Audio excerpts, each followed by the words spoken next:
In the year 1492, Christopher Columbus discovered the Americas. Millions died in pursuit of conquering this unknown land. The European powers of the time took part in colonization, and the centuries after witnessed remarkable wars and a new age of influence.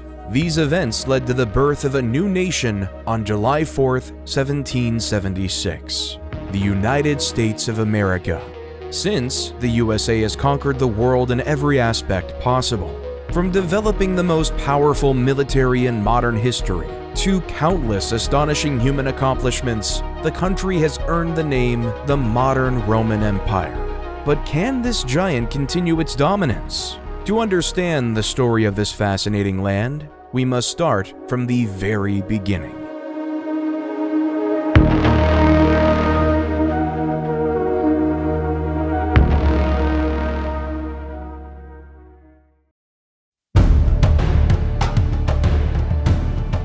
Long before European colonization, the native peoples of North America had developed complex and sophisticated systems of society and government. Hundreds of thousands warred, made peace, and governed over specific regions, and had done so for thousands of years. By the time the first European explorers began to arrive on the North American continent in the 15th century, the Native Americans had already established themselves and their communities for thousands of years. The North American continent, vast and rich with natural resources, would beckon all who came to know of its shores. And so, when a Norse navigator named Leif Erikson learned that there was a land west of Greenland from fellow explorer Bjarne Herjolfsson, he made preparations to set sail. Herjolfsson, who had been blown off course while sailing, had accidentally discovered what would one day be called Newfoundland. And although he did not land, his story gave Erikson the information he needed to successfully sail across the Labrador Sea and make landfall in North America.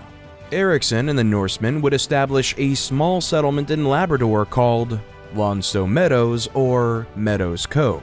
This settlement and numerous small outposts built nearby it would be abandoned over the course of about 20 years. Afterward, it would be nearly another 500 years before Europeans set foot on the shores of North America.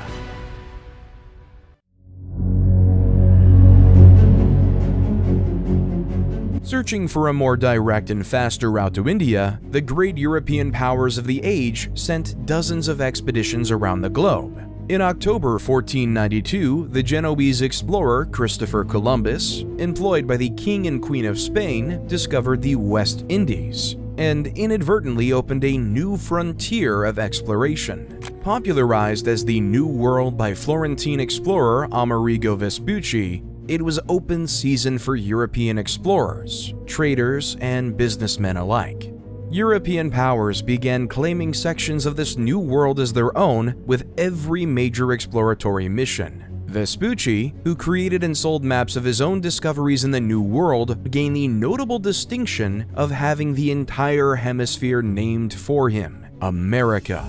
While much of the early exploration of the New World focused on what would become known as the Caribbean and South America, it did not take long before explorers turned their attention north to the enormous landmass above Columbus's Hispaniola. At the dawn of the 16th century, the Spanish, English, Portuguese, Swedish, Dutch, and French all entered a race to explore and map the entire east coast of North America. In 1497, Italian explorer Giovanni Caboto, known as John Cabot by his English employers, discovered the same region of Newfoundland that Leif Erikson and the Vikings had settled nearly 500 years earlier. Cabot's discoveries credited him as the discoverer of the North American continent, as no record of Erikson's expedition or settlement had yet been discovered. To the south, expeditions by Juan Ponce de Leon, Alvar Núñez Cabeza de Vaca, and Hernando de Soto would map Florida and the American southeast, as Spain prepared to establish permanent colonies in the New World. Likewise, to the north, Jacques Cartier explored the St. Lawrence River, while Giovanni de Verrazzano mapped much of the east coast for France. All along the coast, the Europeans encountered the numerous tribes of Native Americans. Early interactions ranged from welcoming to violent, as cultures from separate hemispheres met for the first time. As it had in the Caribbean and South America, First contact introduced these cultures to each other with the sharing of gifts and trading of information. Naturally, these meetings exposed Native Americans to European diseases and caused widespread illness and death. The first attempts to make permanent settlements in the New World began in the mid-16th century, with varying degrees of success. Surviving in the New World was not an easy task, and establishing a permanent settlement proved to be exceptionally challenging. In 1585, the English attempted to establish a permanent colony on Roanoke Island off the coast of what is today North Carolina. The journey across the Atlantic was brutal and left the colonists with few supplies when they arrived. Making contact with the local Aquascogok, Pamela, and Socotan tribes, the colonists, many of whom were military personnel, became embroiled in an argument with the Aquascogok and burned their village to the ground. Meetings with the Socotan went considerably better, outfitting the colonists with enough food to survive a miserable winter. Smallpox and influenza epidemics ran through every native village who encountered the colonists. Communication broke down, and violence finally convinced the colonists to move on, abandoning the colony. Arriving in 1587, a year after the first attempt to settle Roanoke failed, colonists, largely made up of middle-class Londoners with no military experience, landed on Croatoan Island and began to establish a settlement some 40 miles south of the first failed settlement. The colony suffered great difficulty surviving. In 1588, a relief mission to the colony was looted by Spanish naval vessels operating off the coast, leaving its new location unknown to English authorities. That same year, Spanish vessels sailed near Croatoan Island and found that it appeared abandoned. The next relief mission to the colony finally arrived in 1590 and found smoke rising from both Croatoan Island and Roanoke Island.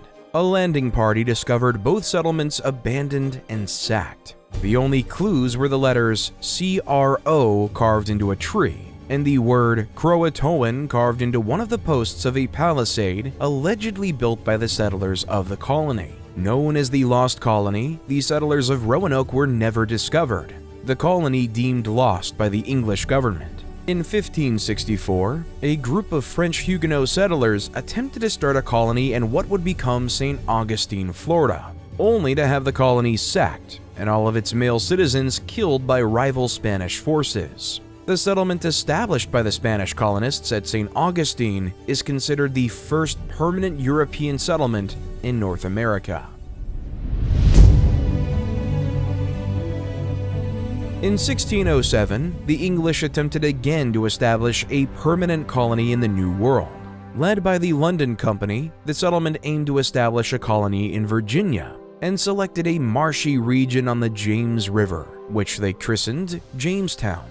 The colony did well initially, quickly constructing living and meeting space, as well as a palisade fort. Relations with the local Powhatan tribes began with hostilities, but gradually cooled over time as the settlers and native peoples of the region learned to cohabitate. The Powhatan offered food and friendship to the colonists, who took the opportunity to search the surrounding region for gold and other precious metals. Instead, they found that the swampy region that they had inhabited held no riches, but disease. The people of Jamestown suffered from lack of coordination, disease, and the harshness of the environment around them, despite the aid of the Powhatan people.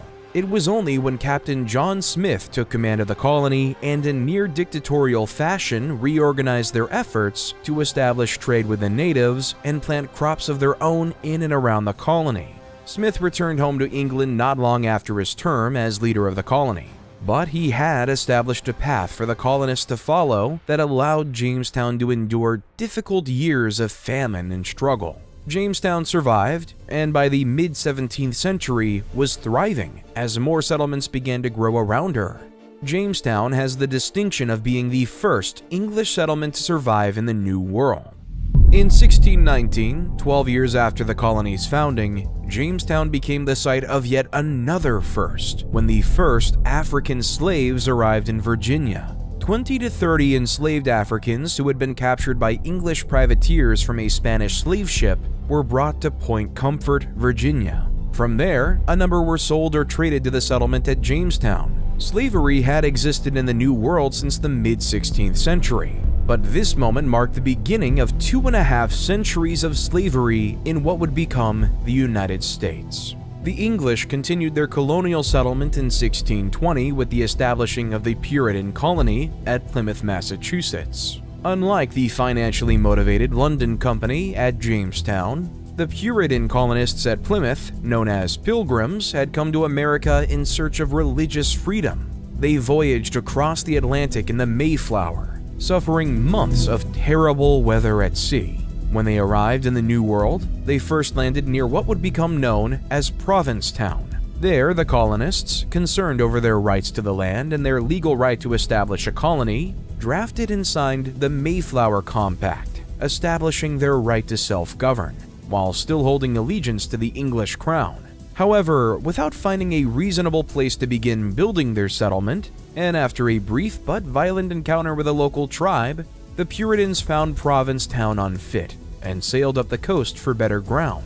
At last, they decided on Plymouth Harbor, building upon an abandoned Patuxet settlement as a base for their new home. Settled between two hills on which the colonists built two forts, the colony at Plymouth initially struggled through a difficult winter, living aboard the Mayflower and building their settlement by day. In March 1621, they made first contact with the Wampanoag. The Wampanoag chief, Massasoit, was hesitant to trust the Pilgrims. Also uncertain of the Puritans was Squanto, a Patuxet native who had been taken in by the Wampanoag. Squanto, or Tisquantum, spoke English and had spent time in Europe after he'd been kidnapped by an English explorer in 1614.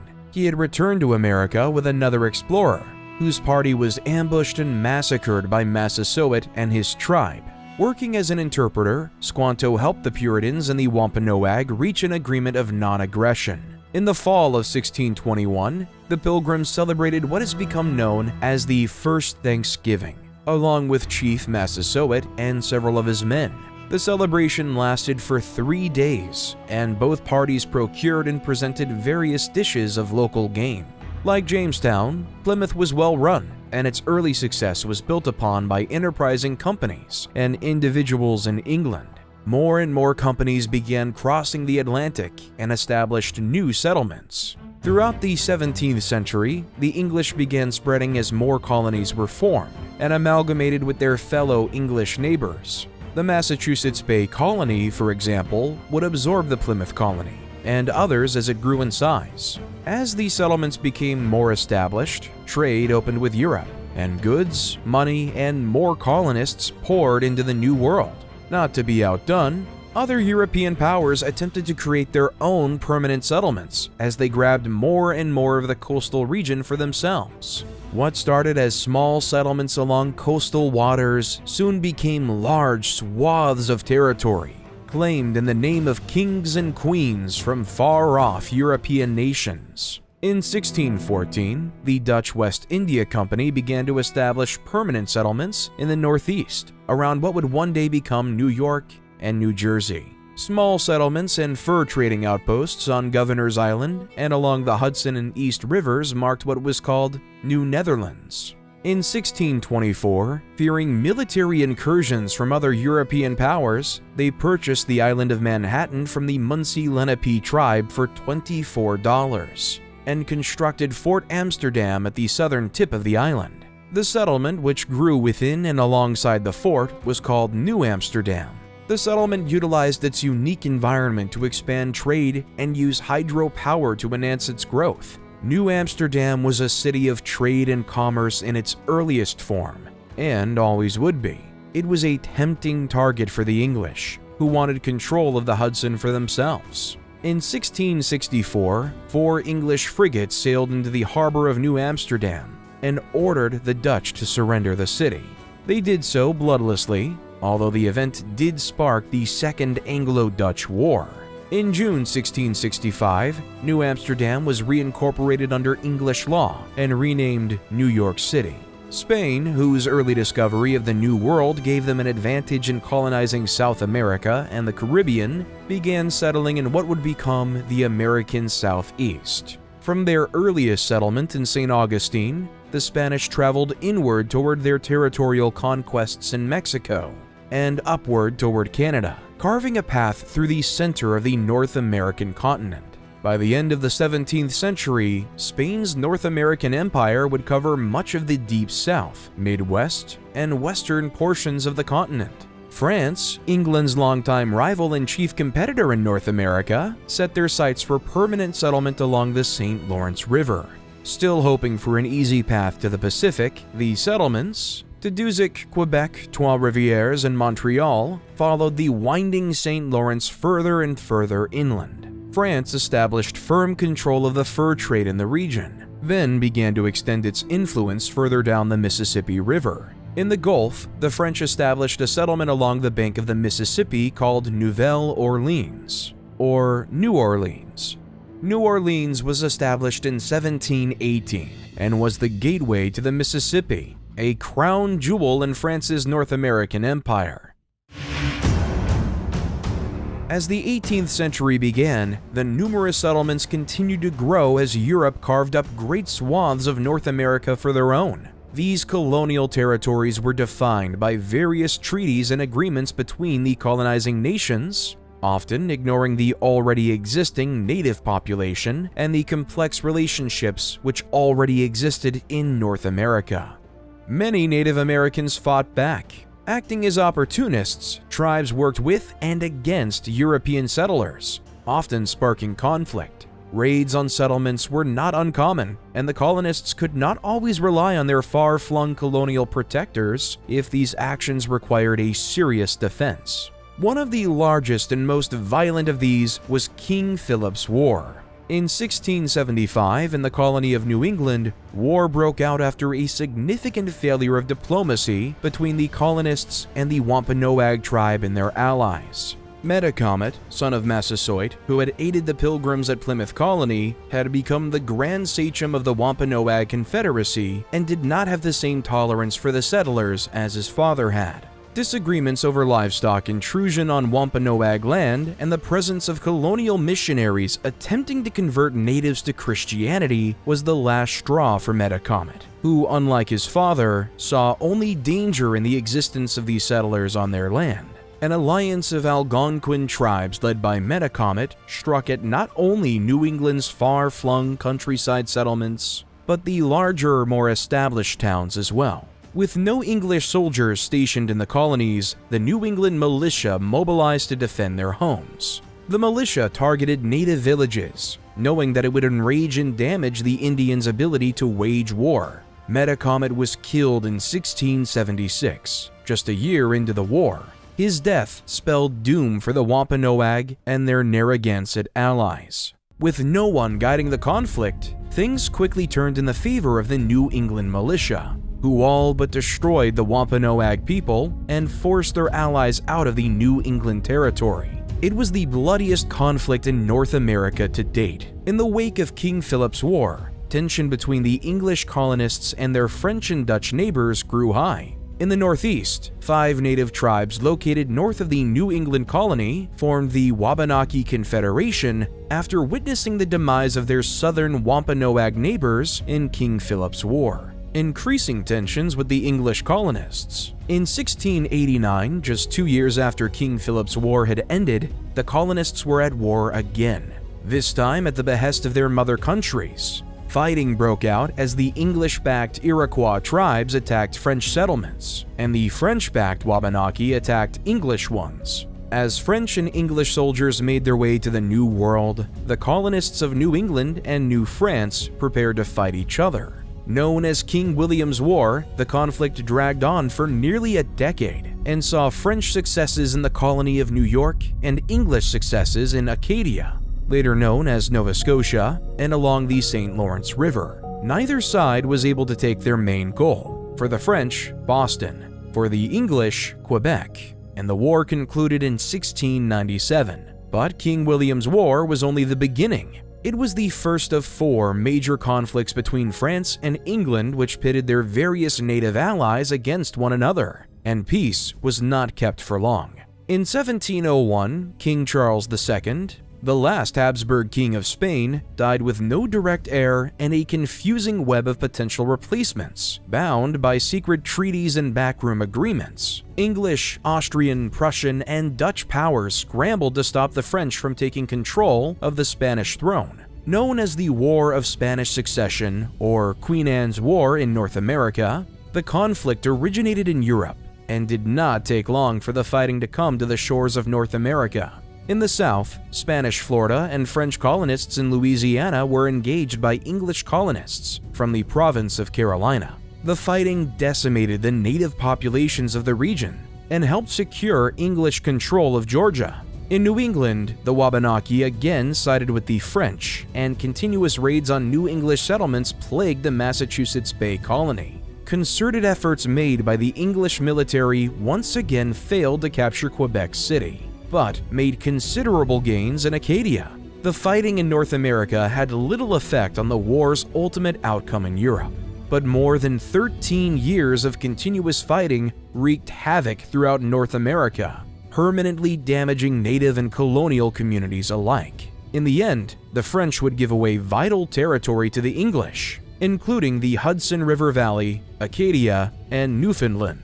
These concessions did not include the various native tribes engaged on either side of the war, and set the stage for future conflicts. For nearly 3 decades, there was relative peace between the major European powers in North America. In this time, the colonies grew larger and more complex, forming their own colonial governments, and expanding a new and thriving North American economy of agriculture, textile production, and maritime trade.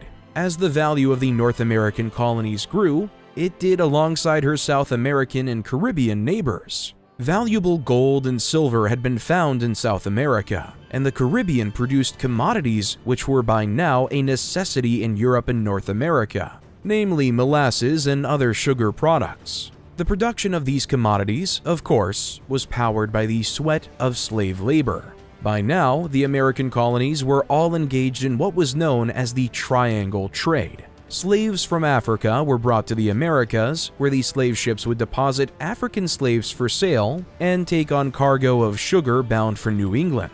These ships would then sell the sugar and slaves, and take on rum, tobacco, cotton, and other goods and return to Africa to trade them for slaves. On and on it went, an ever more valuable and grotesque sale of human lives. Slavery was rampant in the Caribbean and South America, and grew rapidly in North American colonies as well. From the first years of North American colonization in the early 1600s to the mid-18th century, the number of slaves imported to the Americas had increased from roughly 300,000 from 1600 to 1625 to more than 2 million from 1751 to 1775. The increased value of the Americas led directly to the third of the Indian Wars. Like Queen Anne's War before it, the conflict began well outside of North America. Distrustful of the Spanish control of the South American market, the British were displeased by the mercantile stranglehold Spain had over trade to South America and the Caribbean. Likewise, the Spanish were displeased with British encroachment in North America on what they believed was their territory north of Florida. After the 1721 founding of the colony of Georgia, following Queen Anne's War, the Spanish were convinced that the British had designs on removing them from Florida. Spanish vessels began boarding British trading ships, searching for contraband. While this action was legal due to past treaties, the boardings resulted in increased tensions between the two powers. In 1731, the British brig Rebecca was stopped off the coast of Cuba and boarded for inspection of contraband cargo. On board, the Spanish officials found an illegal cargo of sugar. Rebecca's captain, a man named Robert Jenkins, alleged that during the search, he had been tortured by the Spanish officials and had had his ear partially cut off. While the Royal Navy would admit that Jenkins was at fault for carrying illegal cargo, his story, told before the Houses of Parliament in England, struck a nerve. In 1739, the British found that, among other reasons, the Spanish were guilty of depredations upon British subjects and commenced war against the Spanish in the Americas, known as the War of Jenkins' Ear. The conflict saw little action on North American shores, with the bulk of the fighting occurring in South America and the Caribbean, as the British Navy attempted to capture and claim multiple Spanish forts and port towns. Fighting between the British colonists in the Carolinas and Georgia and the Spanish colonists in Florida came to little fruit for either side, and again only appeared to do the worst harm to the local Indian tribes who fought on either side.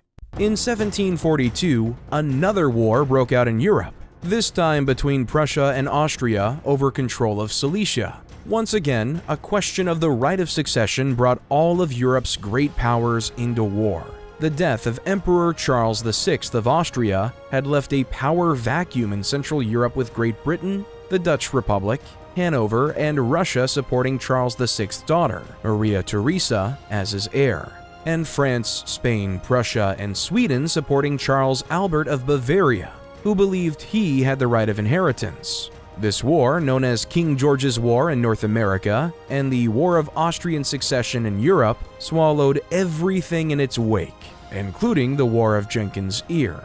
As war raged in Europe, France and England once again turned their attention toward their North American territories. As before, the Wabanaki Confederacy and the Iroquois Confederacy allied themselves with the French and British, hoping to effect some great change for their rapidly shrinking continent. Fighting focused once again over control of Acadia and the St. Lawrence River.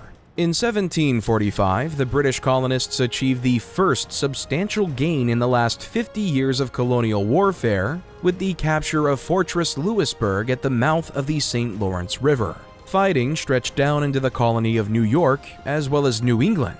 The war took an awful toll on the British colonists, particularly in the final years of fighting. When the war at last came to an end in 1748, the British colonists were forced to return Louisburg to the French, infuriating the colonists who had won it at an excessive cost of life.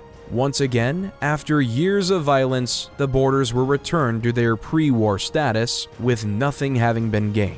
Territorial disputes went unsettled, grudges continued, and the situation in the North American backcountry was still violent as English colonists, French colonists, and Native American tribes all vied for control of the wilderness. The undefined borders between British and French colonies had long been an issue between the two nations. Yet, despite multiple conflicts, no formal agreement had been reached as far as definitively laying out who owned what. It was only a matter of time before war broke out again.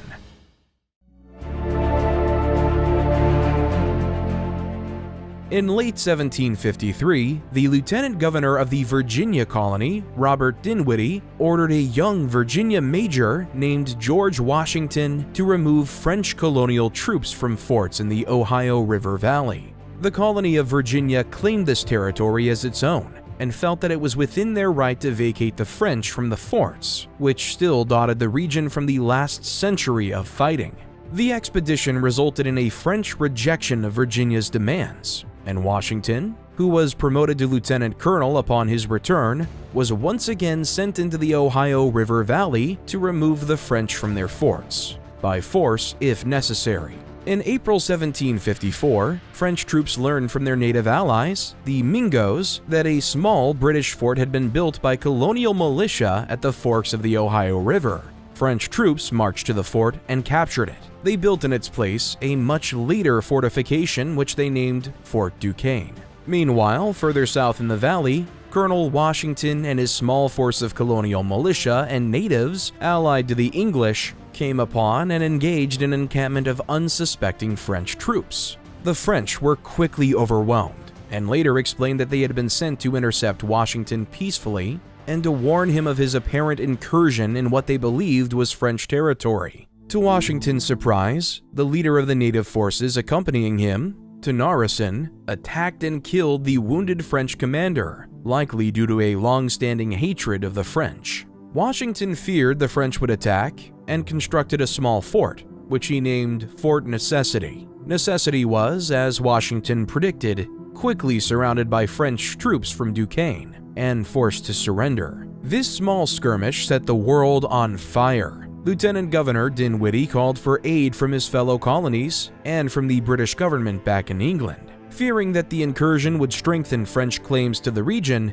the British government immediately sent troops to strike at the various French forts still in and around the St. Lawrence River and the Ohio River Valley. The French sent additional forces to North America to hold off the inevitable British invasion. Quite suddenly, France and England were once again at war. Multiple early British forays into the Ohio River Valley and Canada failed spectacularly.